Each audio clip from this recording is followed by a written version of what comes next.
Hi, welcome to another edition of the Car Guides Car Review. I'm Raj Warrior and I'm here in the hills of a national park close to Las Vegas. We are in the US to test drive a few of Jeep's products. This here is the Jeep Compass Trailhawk edition. So as you can see, we are testing the car on some pretty tough off-road terrain. Um, we'll give you a more detailed look at the car as we go along.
We're currently going down a rather tricky trail, which is a few miles south of Las Vegas. Um, this hilly trail has already shown us some obstacles which was surprisingly easy to get over with this car that I'm driving. Uh, it's the 2018 edition of the Compass. This one's the Trailhawk. You wouldn't really bring the Compass on this trail if it wasn't kitted out with its Trailhawk specialty of a 30-odd degree approach angle. You've got a departure angle which is even steeper than that at 34 degrees. And that's partly because they've reshaped the bumper and the car overall.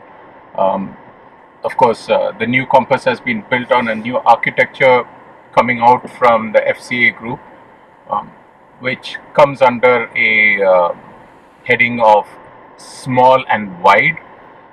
The car does look wide, doesn't look very small. The small bits of the car could be the portions behind the C-pillar, where the overhang is kept deliberately short. From the rear, the Compass does have a rather squat look about it, but that's partly because of the black treatment of the roof and of the bumper. So the color patch which makes up the center of the rear profile makes the car look wider than it is. The car in its guise in the US comes with a 2.4 liter Tigershark engine. The engine is not really the most powerful that you'd find in a small to mid-size crossover, but it does its job quite adequately. It's rated at 180 horsepower and just a little lower that at like 175 foot-pounds of torque. But the torque is available at all the right places in the gearbox selection. So especially on a couple of patches at the back where we were going over some terrain where the wheels were either slipping or were going off the ground altogether, the torque availability on the wheels that did have grip was quite significant.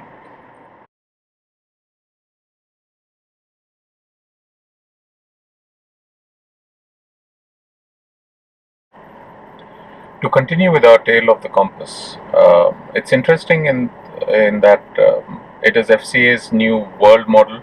It's manufactured in Brazil, Mexico, India, and China. India is of particular interest because I've been thinking of buying this compass as it is manufactured in India.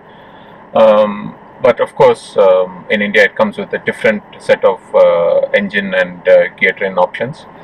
The car, as it is made in Mexico for the US, gets its 2.4 liter engine. It's a 9-speed auto gearbox, and it comes, of course, with an option of 4-wheel drive with low range. The entire thing is controlled by a selector here. You can manually select a 4-wheel drive low, you can lock it, and you can also select one of 5 drive modes, essentially between auto, snow, sand, mud, and rock. The cars, as far as Jeep crossover goes, the car is definitely performance oriented. The Trailhawk rating is pretty much justified. We've been over some patches which were really hairy.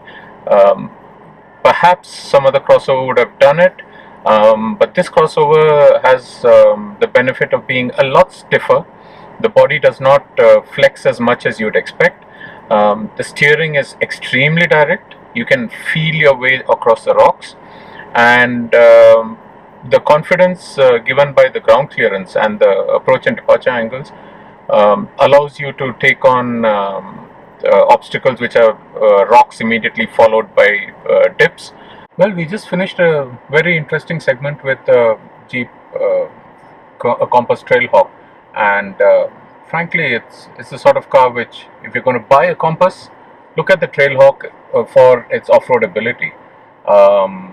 It may end up being as pricey as a regular Jeep Cherokee. We don't know what the price is like. The car is going to come into the Middle East along with the Dubai Motor Show. But other than that, great on-road drive. Its engine has got enough torque. It's got a 9-speed gearbox, in which it almost never uses all the nine gears.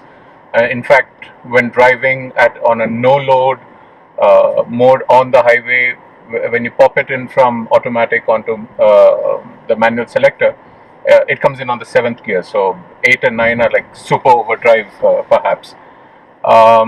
Yeah. Other than that, the Compass has got the size for a small city car, and it's got the ability to take you into terrain which could be challenging at times, like this. Yeah, we just threw a little rough patch, and on we go. That's all from this edition of the Car Guide. Catch you some other time, hopefully with a car which is as interesting. Bye bye.